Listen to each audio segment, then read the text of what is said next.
I transmigrated into the body that holds my heart, part 3. I jumped the moment our eyes met. My eyes blinked rapidly, as if trying to confirm what just happened. Dear Aunt Lou rushed to my side, her arm steadying me. The man who opened the door, coffee and sandwich in hand, froze, then dropped everything with a splatter and bolted from the room, shouting for the doctors. I held my hands tightly together, still feeling the warmth when he holds my hand. In the corner, the door burst open. A flurry of doctors entered.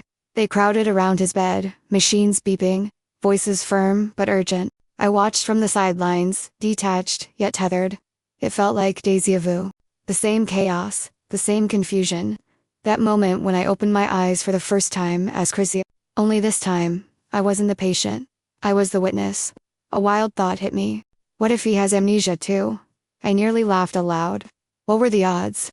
Or worse, what if he's not the real Tristan Xavier? Just like I'm not truly Chrissia, may Zane God, I'm losing it. Truly losing it. The air shifted, suddenly sharp pain bloomed in my chest. I clutched at my ribs, gasping. Are you all right, dear? Aunt Lou pulled me gently into an embrace, her voice laced with worry. I clenched my eyes shut, begging my heart to behave. Not now, I pleaded. Please stay calm. When I opened my eyes, I saw Aunt Lou's eyes glistening with tears. I forced a smile. I'm fine. No, we're leaving. She was firm now, trying to guide me toward the door. But I resisted. Please, Aunt Lou. Just, not yet.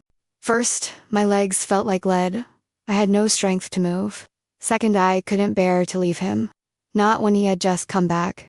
I looked at Tristan. Even bruised and battered, he was breathtaking. Faded cuts lined his cheek, but they couldn't hide the strength of his features.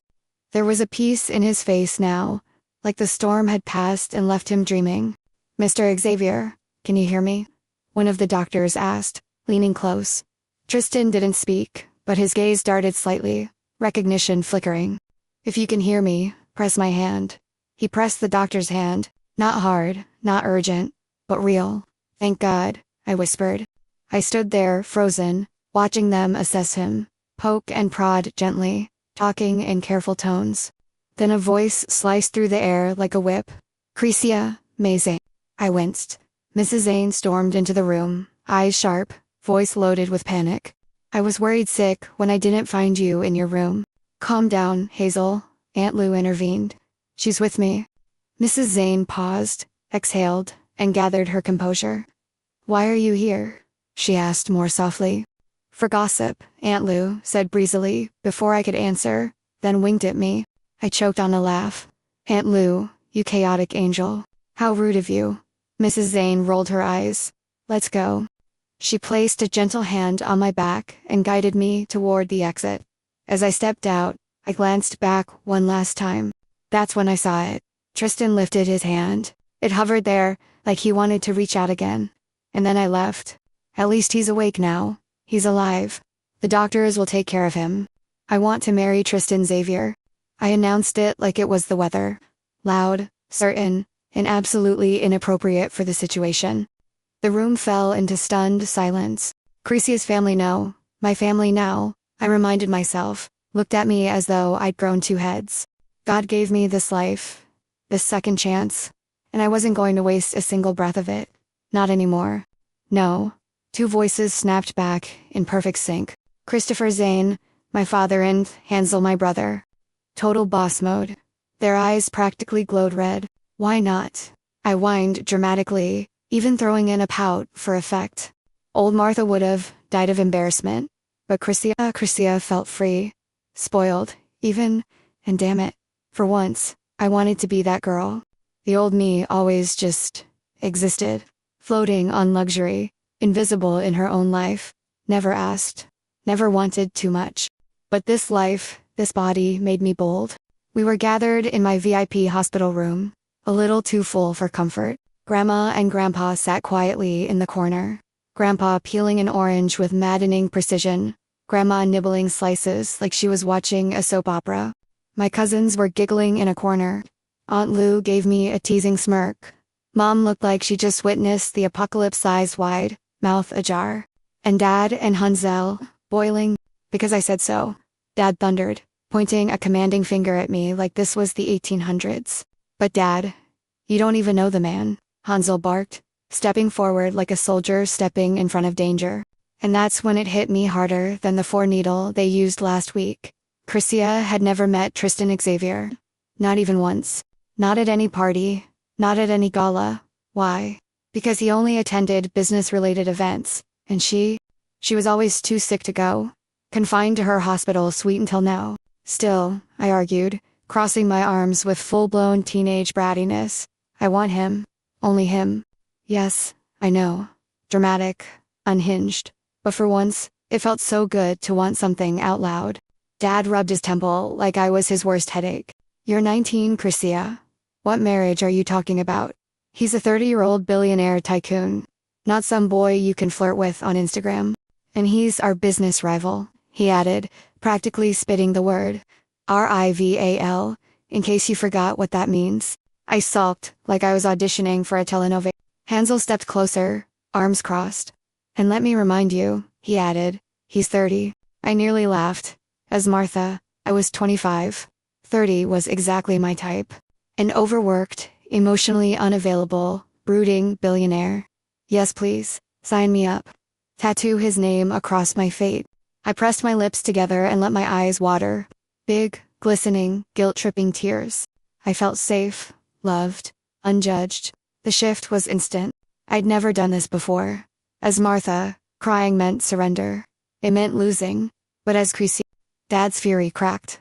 Hansel took a step back, unsure. But Mom walked straight toward me, arms wide. She hugged me. At first, I thought it was just for show. But her warmth made something in me break. And just like that, the tears came. Not elegant little sobs, no. Ugly, aching cries that I buried in her shoulder. I wasn't sure what I was crying for. For Martha, for Chrysia, for Tristan. Or maybe just because, for the first time in either life, someone held me when I broke. Hunger strike always wins. One skipped dinner was all it took. Now, here I am sitting on the hospital bed.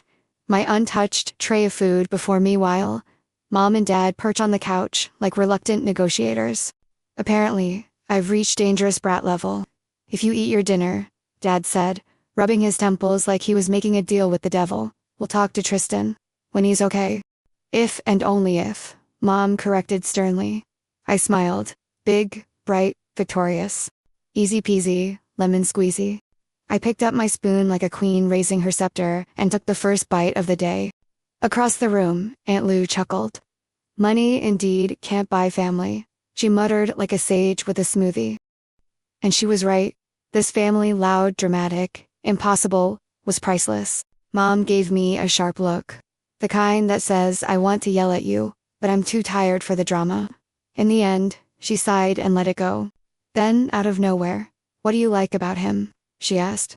Dad flinched, like someone just threw salt on a fresh wound. I'm not ready for this talk, he declared, waving his hand in surrender like he'd just lost a war. I'm going out for air. He didn't wait for a reply. Just left. Mom smirked. Coward, she whispered under her breath. And then, without skipping a beat, she turned back to me. So, she pressed. What do you like about him? Because he's handsome, I said with full sincerity. Chrysia. May. Her voice had that strict, motherly edge.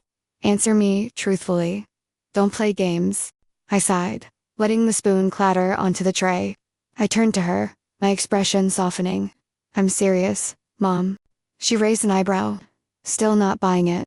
There are a lot of handsome men out there, she pointed out, crossing her arms like a lawyer in court. I know, I said. But, I paused. The weight of it settled on me all at once. And Mom's sensitive, perceptive leaned, in her face unreadable. When I was dying, I began softly. I felt like I was all alone. My voice cracked, and I looked down at my hands. Back when I was Martha, I was truly alone. But when I saw Tristan, lying there with no one, it moved me. My throat tightened. Mom, I'm so blessed to have you. This family, this love. Tears pooled at the corners of my eyes. I want to share that with him. She blinked at me, stunned into silence. You don't know the man, sweetheart, she finally whispered. I nodded slowly. Maybe not. But the truth was, I felt like I did. Or at least, I wanted to. Desperately. Ever since I saw him in that bed, something in me, shifted. Something that belonged to no one else. It wasn't just pity. Or admiration. It was something hungry and hopeful, and maybe just a little selfish. There was something in his face that night when I first saw him, a look of anguish. Maybe even panic. Desperation. For someone, and whoever that someone was. I hated her. I envied her. Because he looked at her like she was his whole world slipping away. And I wanted God help me. I wanted him to look at me like that.